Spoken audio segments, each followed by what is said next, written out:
Aujourd'hui, je veux te parler de cette caméra de surveillance de Xiaomi. Je crois que la référence, c'est la Xiaomi PTZ 2K et tout de suite, avant que tu continues cette vidéo, je vais enlever ce plastique ici, comme ça. Du plaisir, rien que du plaisir. Mais bon, je te le dis tout de suite pour aller droit au but dans cette vidéo, chaque centime, chaque dollar, chaque peso, chaque yuan, chaque sou que tu dépenses pour cette caméra en vaut vraiment la peine, parce qu'elle est tout simplement géniale. Elle n'a qu'un seul inconvénient pour moi, que je te dirai un peu plus tard, mais franchement, pour son prix, elle en vaut vraiment la peine. C'est une caméra de surveillance extrêmement performante et géniale, et tout au long de cette vidéo, je vais t'en parler. Et d'ailleurs, on voit, tout d'abord, en parlant du design, qu'elle a vraiment une super allure ici. C'est une caméra, en théorie, officielle de Xiaomi. On retrouve le logo en bas, et un peu plus tard, on va tout voir à son sujet. Tout d'abord, comme son nom l'indique, c'est une caméra 2K et elle tient vraiment ses promesses en termes de qualité. C'est-à-dire, ce n'est pas comme ces caméras qui te disent « elles sont 2K », alors qu'en réalité, ce n'est pas le cas. Celle-ci est vraiment 2K. Pour pouvoir enregistrer du contenu, ou plutôt des vidéos de surveillance avec cette caméra, tu as besoin d'une carte SD. Elle peut aller jusqu'à 256 Go, mais elle n'est pas fournie avec la caméra, donc il faudra l'acheter séparément. Donc, avant même d'acheter la caméra, assure-toi d'avoir déjà la carte mémoire pour pouvoir l'utiliser à 100% dès que tu la reçois. Elle n'est compatible qu'avec le Wi-Fi 2.4 GHz, donc si tu as des réseaux 5G, il faudra créer aussi un réseau 2.4 GHz pour pouvoir la connecter. Donc, elle fonctionne avec ce type de réseau, mais tu peux y accéder depuis n'importe où dans le monde, depuis n'importe quel endroit, avec n'importe quelle connexion Internet, une fois qu'elle est configurée chez toi. Évidemment, cette caméra dépend du réseau Wi-Fi. C'est-à-dire que si ta connexion Internet tombe et que la caméra perd la connexion, tu ne pourras pas y accéder depuis n'importe où. Mais en local, tant qu'elle est connectée, elle enregistre ce qui se passe à ce moment-là. Tu as deux façons de la configurer, soit la laisser enregistrer en continu à 100%, mais évidemment, cela va prendre beaucoup de place sur la carte SD. Ou alors, elle est équipée d'un programme d'intelligence artificielle qui détecte les mouvements humains et certaines scènes spécifiques où il y a du mouvement, et elle n'enregistre que ces séquences-là. Le problème, c'est qu'on dépend du fait qu'elle enregistre exactement ce qu'il faut. Par exemple, imaginons, et évidemment je ne te le souhaite pas, que quelqu'un entre chez toi pour te cambrioler et que tu as besoin de ces enregistrements, mais que la caméra a enregistré des choses qu'elle n'aurait pas dû enregistrer. Donc, il peut être bien plus judicieux d'activer l'option pour qu'elle enregistre en continu tout le temps, et pour cela, il nous faut une carte SD de 256 Go. Tout cela, nous allons le gérer, toute cette caméra, nous allons la gérer via cette application appelée Xiaomi Home. Donc, si tu ne trouves pas où se trouve l'application ou quoi que ce soit, il te suffit d'aller sur l'App Store sur iPhone ou sur le Play Store sur Android et d'installer cette application, Xiaomi Home, et ensuite tu la configures directement avec celle-ci. C'est très simple à configurer. Il faut juste te rappeler d'être connecté à un réseau 2.4, pas à un réseau 5, parce que si tu es connecté à un réseau 5G, eh bien tu ne pourras pas connecter correctement la caméra et tu auras un message d'erreur. Mais bon, moi ici je l'ai déjà configuré. Le processus de configuration est très basique, donc on ne va pas le montrer ici. N'oublie pas que cette caméra est à 360 degrés, ici elle me filme déjà, tu le vois sur mon téléphone. Donc, ce que je peux faire, c'est utiliser ces commandes en bas pour la déplacer d'un côté à l'autre. Comme tu vois, par exemple, je vais la diriger vers le haut pour qu'elle filme mon visage. Là, elle est en train de filmer mon visage, comme tu peux le voir. La qualité, comme je te le disais aussi, est vraiment bonne et je peux faire plusieurs choses. La première, c'est d'activer le micro, parce qu'une chose que je ne t'avais pas mentionnée, c'est que cette caméra a un micro. Donc, je peux activer le micro et parler à la personne qui est en train d'être filmée. Si je parle à quelqu'un à la maison, il me suffit de l'activer et de dire « Salut, comment ça va ?» Il va entendre.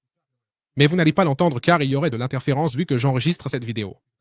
Mais la qualité du son, franchement, est plutôt bonne.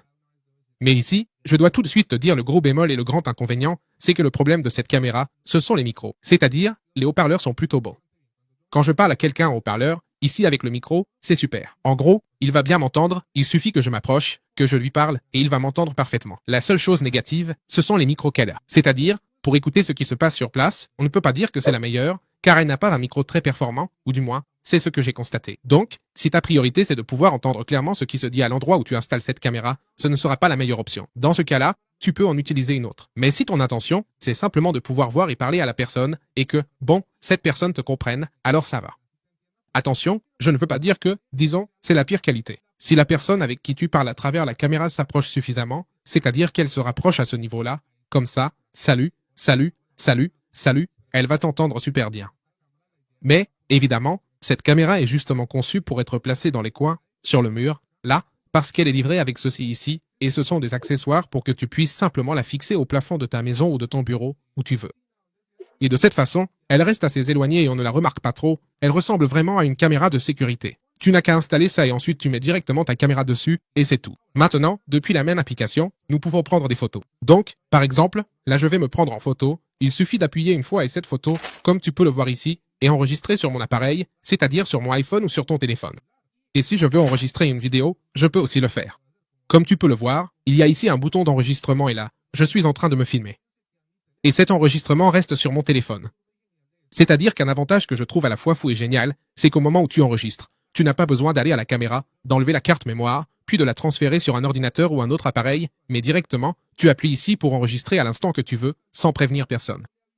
C'est-à-dire que la caméra ne va pas devenir rouge ou quelque chose comme ça, mais elle va simplement enregistrer et personne ne s'en rendra compte, au cas où tu ne voudrais pas que quelqu'un le sache. Par exemple, s'il y a quelqu'un dans la maison, un voleur ou autre, qui ne remarque pas qu'il y a une caméra là, avec une lumière LED rouge qui clignote, qui enregistre. Non. La caméra ne va même pas sembler être allumée. Tu as juste à cliquer ici sur arrêter et l'enregistrement reste ici.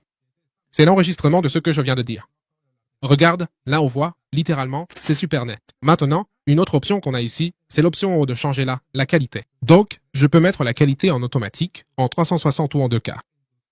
Moi, je l'ai laissé ici en 2K. Ensuite, si je veux, je peux aussi agrandir un peu plus pour voir l'écran en plus grand là. Et comme je te disais, je peux le déplacer de gauche à droite ou le monter et le descendre. Donc, je peux faire une rotation à 360 degrés. Attends, je le mets ici pour que tu puisses mieux voir. Donc, je peux faire une rotation ici.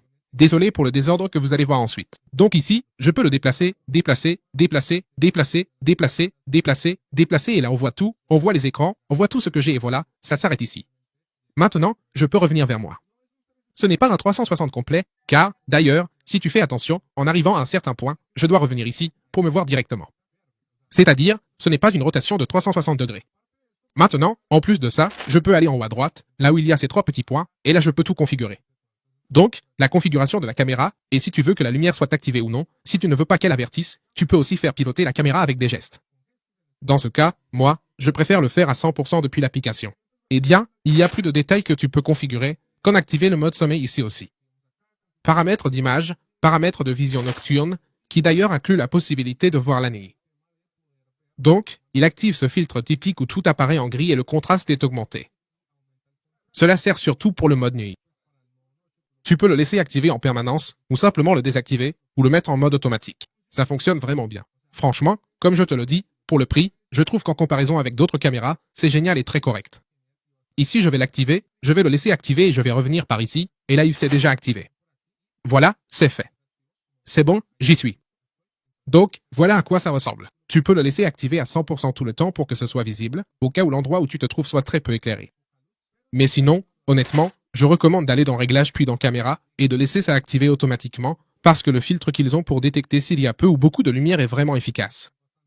Donc, ça s'active toujours la nuit et c'est vraiment pas mal. Ensuite, ici, on peut continuer à configurer tout le reste et il y a un réglage d'intelligence artificielle qui s'applique quand un bébé pleure. Il le détecte et t'envoie une notification. Mais il y a aussi une configuration d'intelligence artificielle accessible via un abonnement. C'est payant et personnellement, je ne l'utilise pas. Moi, j'aime juste le laisser comme ça. Ensuite, ici, tu peux cliquer sur Gérer le stockage. Tu appuies ici sur l'état de la caméra ou celui de la mémoire. Ici, ça indique qu'il a déjà utilisé. Regarde, la capacité est de 58,22 et il en est déjà à 57,50.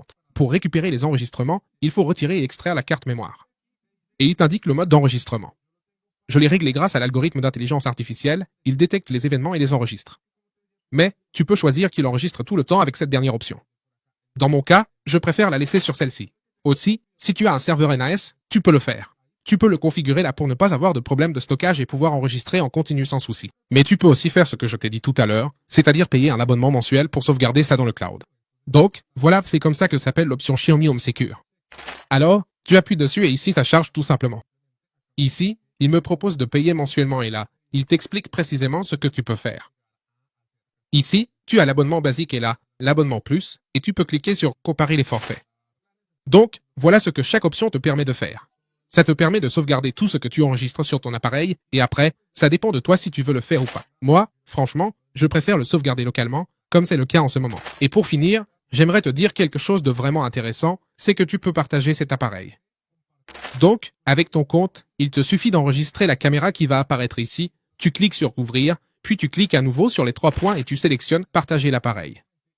Et là, tu partages l'appareil, tu choisis si la personne peut avoir le contrôle total pour supprimer et gérer les appareils, ou simplement regarder. Donc, par exemple, tu choisis simplement Voir, tu cliques sur Suivant et là tu le partages via un compte Xiaomi. La personne doit avoir un compte Xiaomi, tu le partages. Ou même si tu as différents appareils, ce que tu fais, c'est que depuis ton iPhone, et si tu as aussi un Android, sur chaque appareil tu peux accéder à la caméra et la regarder depuis différents appareils. Donc, ce n'est pas que tu ne puisses accéder qu'à partir d'un seul téléphone une fois que tu l'as lié. En fait, tu peux y accéder depuis plusieurs appareils.